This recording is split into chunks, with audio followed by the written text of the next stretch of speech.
Have you ever felt the world stop just for a moment, and all you can hear is your own heartbeat pounding in your ears? That's how it started for Maya. She stood in the hallway of her new apartment building, the key still warm in her hand, the paint on the doorframe barely dry. This was supposed to be her victory, her proof that every late night, every exam, every time she swallowed her pride in a courtroom, it all meant something. But in that moment, the world didn't see Maya the lawyer, Maya the daughter, Maya the dreamer. They just saw a black woman standing in a place they didn't think she belonged. Welcome to Injustice Browning. I'm Mark Joie. If you believe stories like Maya's need to be heard, subscribe and share your thoughts in the comments. Your voice matters here. Maya's hands trembled, but not from the weight of the grocery bags she carried. It was the neighbor Mrs. Whitaker, with her pressed blouse and tight smile, who watched from behind her door, phone already in hand. Maya could feel the eyes on her, the silent question hanging in the air. What are you doing here? She tried to ignore it, tried to focus on the lock, the click of the key, the promise of home. But the footsteps came anyway, heavy, deliberate, echoing down the hallway. "Excuse me, can I help you?" The words were sharp, not curious but accusing. Maya turned, forcing a smile, her voice steady. "No, thank you. I live here." She held up her key, the lease still folded in her purse, but Mrs. Whitaker's eyes narrowed. Her lips pressed thin. "I've never seen you before. Are you sure you're in the right place?" The question stung, but Maya had heard it before in stores, in elevators, in boardrooms. She took a breath, willing herself not to snap. "Yes, I'm sure." But the neighbor didn't back down. Instead, she dialed. Maya heard her voice, low and urgent, telling the dispatcher there was a suspicious person in the building. Maya's heart raced. She wanted to scream, to throw the key at the door and walk away. But she stood her ground, groceries digging into her arms, pride burning in her chest. The police arrived fast, too fast. 2 officers, hands on their belts, eyes cold and assessing. "Ma'am, can we see some ID?" Maya's voice caught in her throat. She fumbled for her wallet, her fingers clumsy. The neighbors peeked through their doors, watching, whispering. Maya held out her license, her lease, her trembling hands.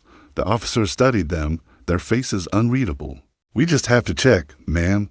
You understand. Did they?" Maya nodded, swallowing the lump in her throat. She felt stripped bare, her achievements invisible, her dignity shrinking with every second. The officers finally nodded, handing back her documents. "Sorry for the inconvenience." But the apology was empty, the damage already done. As the hallway emptied, Maya stood alone, the key heavy in her palm. She unlocked the door, stepped inside, and let the groceries fall to the floor. The silence pressed in, thick and suffocating. She wanted to cry, to rage, to disappear. Instead, she reached for her phone, her fingers shaking, and dialed the one number that always answered. Her grandfather's voice, warm and steady, filled the emptiness. "Hey, baby girl, what's wrong?" Maya closed her eyes, letting the tears fall. "Grandpa, I just need to hear your voice." The next morning, Maya drove across town, the city's noise fading behind her as she pulled up to her grandfather's small house. The porch creaked under her feet, the same way it had since she was a child. Samuel was waiting, sitting in his old chair, a mug of coffee in his hands. His eyes were gentle, but Maya could see the worry there, the questions he didn't need to ask. She sat beside him, the silence between them soft and familiar. Samuel reached over, his hand warm on hers. "Rough night?" he asked, his voice low. Maya nodded, not trusting herself to speak for a while. They just listened to the wind in the trees, the distant sound of a train. Then Samuel began to talk, his words slow and careful, like he was choosing each one from a shelf of memories. "You know, Maya, when I was your age, I couldn't even walk through certain neighborhoods, not without someone looking at me like I was trouble. I remember the first time I tried to get a job at the hardware store downtown. The owner looked me up and down and said, 'We don't hire your kind here,' just like that. No shame, no hesitation. I walked out of there with my head down, feeling smaller than I'd ever felt." He paused, staring out at the street, his eyes far away. But that wasn't the worst of it. The worst was knowing there were places I could never go, doors I could never open, no matter how hard I worked. Segregation wasn't just about water, fountains, and bus seats. It was about being told every day that you didn't belong, that you were less. Maya listened, her heart aching for the boy her grandfather once was. Samuel's hand shook a little as he set his mug down. I marched. You know, in '63, I walked with Dr. King. I was scared, but I went anyway. We wanted to be seen, to be heard. But the police didn't want that. They called us names, pushed us, beat us.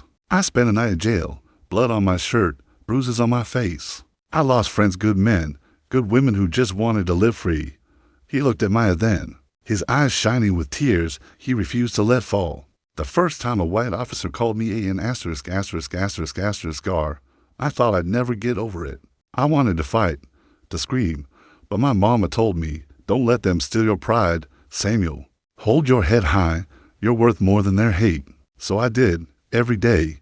I held my head high, even when it hurt. Samuel reached into his pocket and pulled out an old, tarnished key.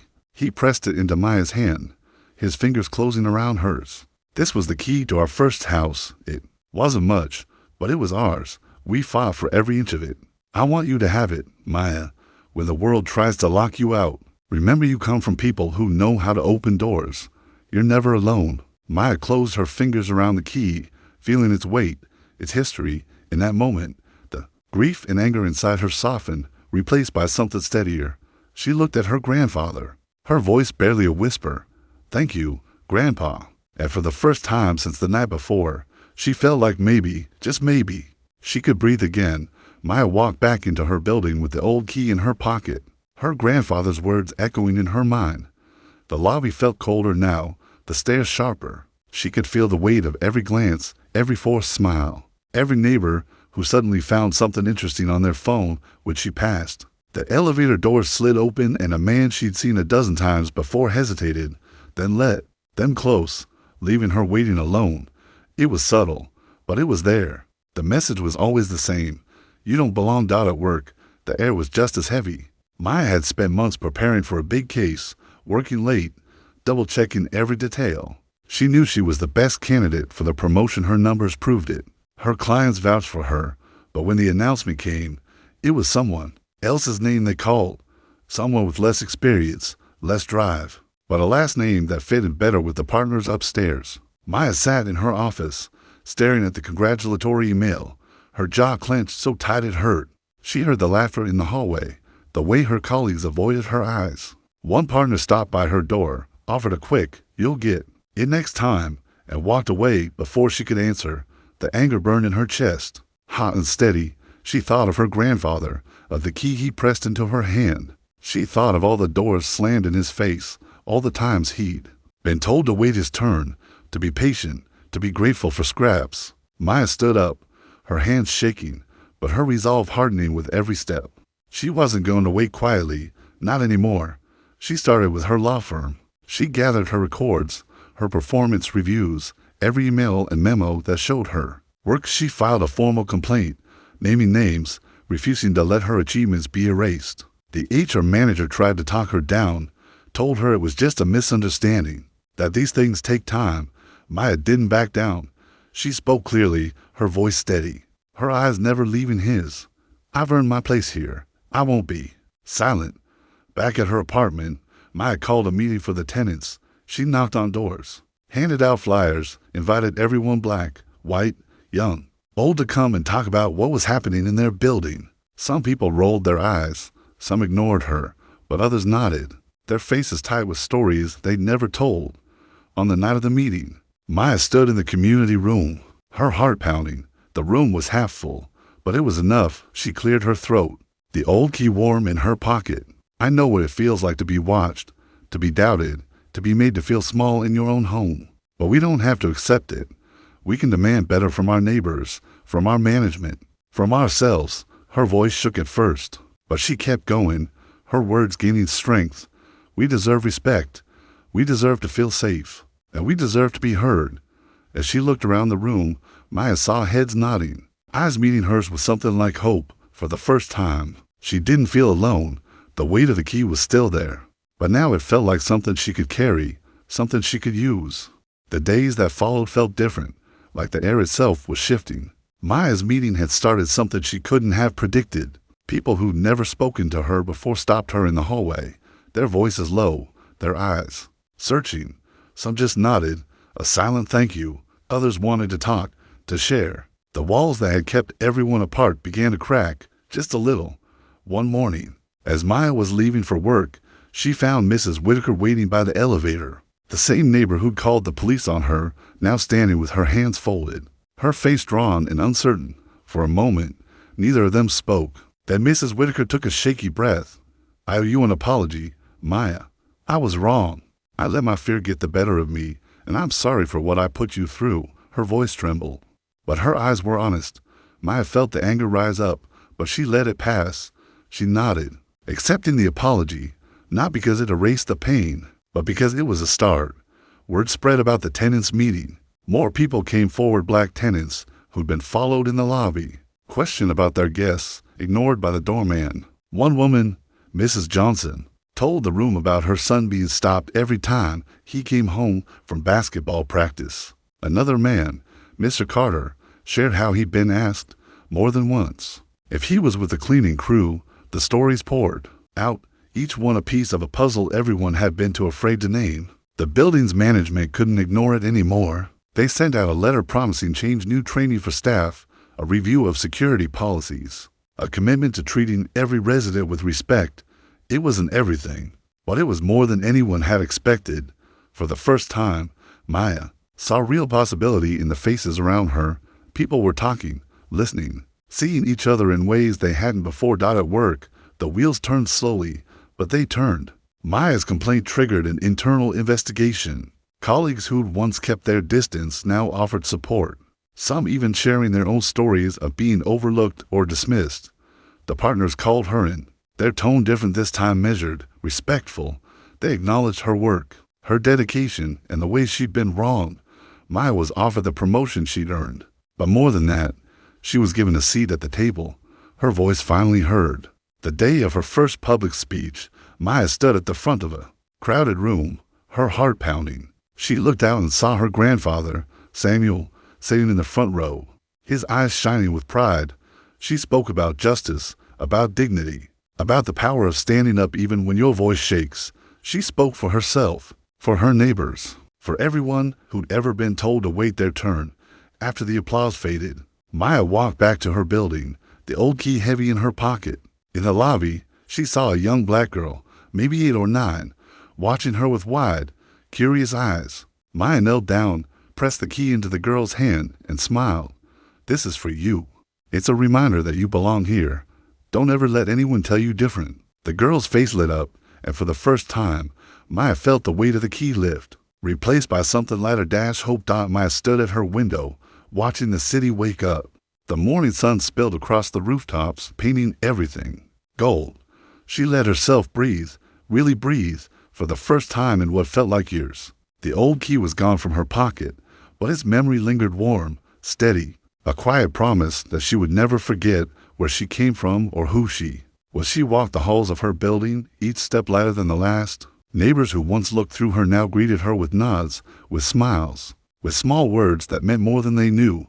Mrs. Whitaker waved from her door, her eyes softer, her voice kinder. The doorman tipped his hat, calling her by name. Even the elevator, once a place of silent tension, felt different, like a space she truly belonged in. Maya realized she wasn't just walking through a building anymore. She was walking through a community, one she'd helped to change. Her phone buzzed with messages, some from friends, some from strangers who'd read her story online. Someone had posted about her tenants' meeting, about the speech she gave, about the key she passed on to a little girl with big dreams. The comments poured in, people sharing their own stories, their own moments of being doubted or dismissed. Some wrote about hope, about courage, about the small ways they'd found to push back against the world's locked doors. Maya read every word, her heart swelling with something she hadn't felt in a long time, healing. She thought of her grandfather, of the battles he'd fought, the scars he carried. She thought of her mother, her aunts, her uncles, each one carrying the weight of history, each one finding a way to keep going. Maya saw herself as a link in a long, unbroken chain, stretching back through time, each generation passing the key to the next. She understood now that the key was never just about a door. It was about the right to exist, to dream, to claim space in a world that tried to keep you out. One afternoon, Maya found herself standing in her doorway, sunlight pouring in, the air warm on her skin. She closed her eyes and let the light wash over her, feeling the last of the old weight slip away. She knew there would be more battles, more doors to open, more voices to raise. But she also knew she wasn't alone. She had her family, her neighbors, her community, and now she had herself. Maya's story became a spark, a reason for others to speak up, to reach out, to see each other with new eyes. She learned that healing doesn't mean forgetting. It means carrying the past with you, but letting it make you stronger, not smaller. It means opening doors for those who come after, so they don't have to carry the same burdens. So if you're listening now, if you've ever felt the world close a door in your face, remember Maya. Remember Samuel. Remember the key. You have the right to be here. You have the right to be seen, to be heard, to belong. And when you find yourself holding a key, whether it's to a home, a job, a dream, don't keep it to yourself. Pass it on. Open the door.